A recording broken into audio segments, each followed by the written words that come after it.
তাওয়াক্কালু আলাল্লাহ লারযাকাকুম কামা ইয়ারযুকুত তুয়ুর।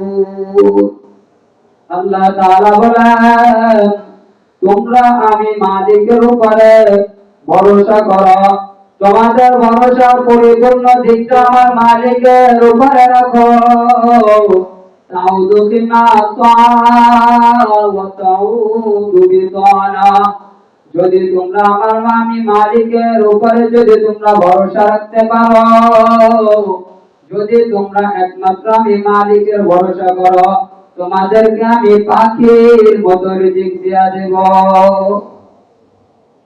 তো পাখির মতো রিজিক বলতে কি বোঝা যায়? আল্লাহ তাআলা বলেন, পাখি যখন সকাল বেলা বাসা থেকে বের হয়, ও এই চিন্তা নিয়ে বের হয় না যে আমাকে আমেরিকা থেকে কিছু লোন দেওয়া হবে, এটা দিয়ে আমি চলবো। ও এই চিন্তা নিয়ে বের হয় না যে আমাকে চীন থেকে কিছু সাহায্য দেবে, এটা দিয়ে আমি চলবো। ও এই ভরসা নিয়ে বের হয় যে আমাকে খাওয়াবে আমার আল্লাহ। যদি বান্দা, যদি তোমরা যদি পাখির মতো আমি মালিকের উপরে ভরসা করতে পারো, আমি মালিক তোমাদেরকে পাখির মতো রিজিক দিয়া দিব। তোমাদের আমেরিকার উপরে ভরসা করতে হবে না, চীনের উপরে ভরসা করতে হবে না। তোমরা যদি একমাত্র আমি মালিকের উপরে ভরসা করো, আর যদি আমার হুকুম পালন করো, আমার ইবাদত বন্দেগী করো, আমি মালিক তোমাদেরকে রিজিকের ব্যবস্থা করিয়া দিব। 5 নাম্বার, একবার হযরত আব্দুল্লাহ ইবনে মাসউদ রাদিয়াল্লাহু তাআলা আনহু অনেক অসুস্থ হয়ে পড়েছিলেন। তখন তাকে দেখার জন্য উসমান রাদিয়াল্লাহু তাআলা আনহু গেলেন। কোন অসুস্থ ব্যক্তিকে দেখতে যাওয়া এটা অনেক বড় সওয়াবের কাজ। যদি আমরা এই আমলটা করতে পারি, আমরা অনেক বড় সওয়াবের ভাগীদার হব। তো হযরত উসমান দেখতে গেল। অনেক সময় দেখে বোঝা যায় যে এ কতটুকু অসুস্থ, এ দুনিয়াতে টিকবে নাকি এই অসুস্থতার কারণে হয়তো চলে যেতে পারে। তো এমন অবস্থা থেকে হযরত উসমান রাদিয়াল্লাহু তাআলা আনহু অনেক ধনী লোক ছিলেন। সে বলতেছে, আব্দুল্লাহ ইবনে মাসউদ, তোমার তো কোনো ছেলে নেই, তোমার তো সবগুলো মেয়ে। তুমি যদি এই দুনিয়া থেকে চলে যাও, তোমার মেয়েদেরকে কে দেখবে? তোমার মেয়েদের দেখাশোনা কে করবে? আমি তোমাকে একটা মোটা অঙ্কের হাতিয়ে দেই, এটা দিয়ে তুমি তোমার মেয়েদের জন্য ভবিষ্যৎ গড়ে যাও। আব্দুল্লাহ ইবনে মাসউদ রাদিয়াল্লাহু তাআলা আনহু ডাকতে বলল, উসমান, আমার মেয়েদের চিন্তা তোমার করতে হবে না, কেননা আমার মেয়েদের ভবিষ্যতের জন্য আমি ব্যবস্থা করিয়া গেছি। উসমান ডাকতে বলতে, মাসউদ, তুমি এমন কি করে গেছো? তোমার তো ধন সম্পদ নাই, যা তুমি মরার পরে, তুমি ইন্তেকালের পরে তোমার মেয়েরা এটা দিয়ে চলবে। তুমি তো দুনিয়াতে এমন কিছু করতে পারো না যার দ্বারা তোমার মেয়েরা চলবে। আব্দুল্লাহ ইবনে মাসউদ ডাকতে বলতে, উসমান, হয়তো আমি দুনিয়ার ভিতরে অজানা জায়গা জমি আর ধন সম্পদ রাখতে পারি নাই, কিন্তু আমি আল্লাহ রাসূল সাল্লাল্লাহু আলাইহি ওয়াসাল্লামকে বলতে শুনেছি, মান ক্বারা সূরাতুল ওয়াকিআ ফি কুল্লি লাইলাতিন লাম তুসিবহুম ফিহা ফায়াকুতুন আবাদা। আল্লাহ রাসূল সাল্লাল্লাহু আলাইহি ওয়াসাল্লামের জবান থেকে আমি বলতে শুনে আছি, কোন ঘরে যদি সন্ধ্যাবেলা সূরা ওয়াকিয়ার তেলাওয়াত হয়, ওই ঘরের ভিতরে কোনদিন রিজিকের ভিতরে অভাব অনটন আর দুর্ভিক্ষ আসবে না। এই জন্য ভাই আমরা যদি আমাদের ঘরে যদি এরকম সূরা ওয়াকিয়ার আমল জারি করতে পারি, আমি নিজে যদি সূরা ওয়াকিয়া শিখে আমার বিবিকে যদি সূরা ওয়াকিয়া শিখাইতে পারি, আমার ছেলে মেয়েদেরকে যদি সূরা ওয়াকিয়া শিখাইতে পারি, আর এরা যদি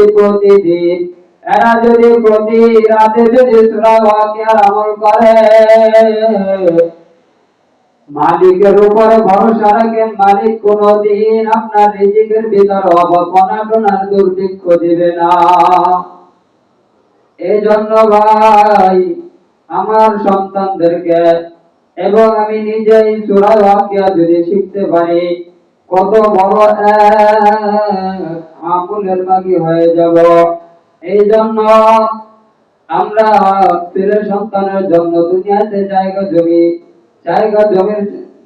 জমি রাখার জন্য কত কিছু করে থাকি, এদের জন্য বড় অ্যাকাউন্টেন্টের জন্য কত কিছু করে থাকি, কিন্তু আমরা এতটুকু ভাবি না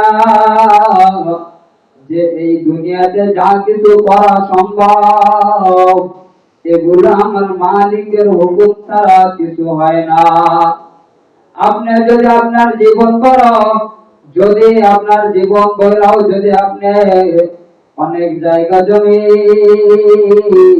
আপনার ছেলে সন্তানদের জন্য রেখে যাবেন, এই ভাবিয়া যদি আপনার পুরো জীবন এর পিছনে ব্যয় করে যান, হয়তো আপনি এক সময় সংগ্রহ করতে পারবেন, কিন্তু আল্লাহ না করুক যদি আল্লাহ তাআলা আপনাকে এমন একটা রোগ দিয়ে বসে, যে রোগের কারণে আপনার সমস্ত জায়গা জমিগুলা বিক্রি করে আপনাকে ডাক্তার দেখাইতে হবে, তো তখন আপনার এই জায়গা জমির সংগ্রহ এগুলা সব বিক্রি করে দিতে হবে।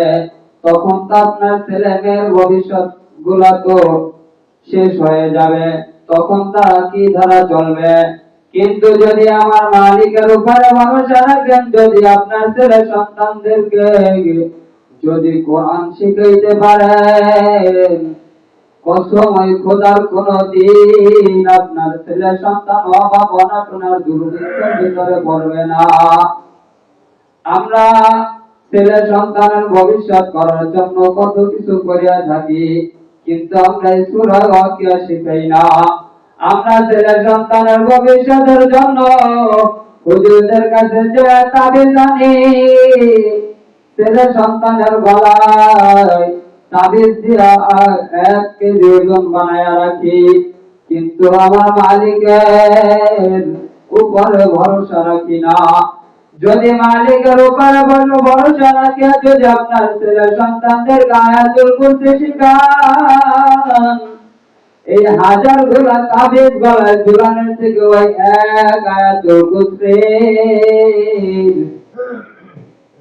এক আয়াতুল কুরসির শক্তি বেশি হবে।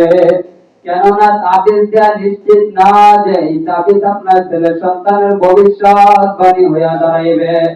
এই তাবিজ কোন প্রমাণ না যে আপনার ছেলে সন্তানদেরকে ভালো অবস্থায় রাখবে। এই তাবিজ কোন প্রমাণ না যে এদেরকে মৃত্যু পর্যন্ত এদের ক্ষতি হইয়া দাঁড়াইবে। কিন্তু কোরআনের আয়াতুল কুরসি সারা জীবনের ভবিষ্যতের ক্ষতি হয়ে দাঁড়ানো সম্ভব। এই সূরা ওয়াকিয়া সারা জীবনের ভবিষ্যতের ক্ষতি হয়ে দাঁড়ানো সম্ভব। কোন ব্যক্তি যদি ফজরের পর অর্থাৎ সকালবেলা যদি সূরা ইয়াসিন তিলাওয়াত করে, আল্লাহ তাআলা বলেন, যে ব্যক্তি প্রতিদিন ফজরের পরে সূরা ওয়াকিয়া তিলাওয়াত করে, সূরা ইয়াসিন তিলাওয়াত করে, আমি মালিক ওর সারা দিনের ভালো মন্দের দায়িত্ব নিয়ে নেই। যদি আমার মালিক সারা দিনের ভালো মন্দের দায়িত্ব নিয়ে নেয়, চিন্তা করে দেখেন আপনার আর আমার সারাদিনে কোনো টেনশন থাকবে না। যদি মালিক আমাদের সারাদিনের দায়িত্ব নিয়ে নেয়, যদি আমাদের কোনো একটা বিপদ আসিয়া যায়, ওই বিপদ থেকেও তো হেফাজত করবে আমার মালিক। যদি সকালবেলা সূরা ইয়াসিন তেলাওয়াত করে যদি মালিকের কাছে আমার জীবনটাকে যদি আমার আমার এই বডিটাকে যদি মালিকের কাছে যদি সুবর্দ করে দেই, এই আমার জীবনটার আমার এই বডিটা সারাদিনের দায়িত্ব মালিক নিয়ে নিবে। আর যদি মালিকের দায়িত্ব নিয়ে নেয়, আপনার জীবনের ভিতরে কখনো কোন অ্যাক্সিডেন্ট বা কোনো ক্ষয়ক্ষতির আশঙ্কা থাকে না। এই জন্য ভাই আমরা যদি এই বিষয়গুলোর উপর আমল করতে পারি, খোদার কসম আমাদের জীবনে কোনোদিন অভাব অনটন আর দুর্ভিক্ষ আসবে না। এই জন্য সময় শর্ট, তো আমরা যদি এই যে কয়টা বিষয়ের কথা বলা হয়েছে, যদি এই কয়টা বিষয়ের উপর আমল করতে পারি, ইনশাআল্লাহ আমরা কোনোদিন রিজিকের অভাব অনটন আর দুর্ভিক্ষর ভিতরে পড়ব না। তো আল্লাহ তাআলা আমাদেরকে এই বিষয়গুলোর উপর আমল করার তৌফিক দান করুন। আমিন। ওয়া আখিরু দাওয়ানা আলহামদুলিল্লাহি রাব্বিল আলামিন। আমরা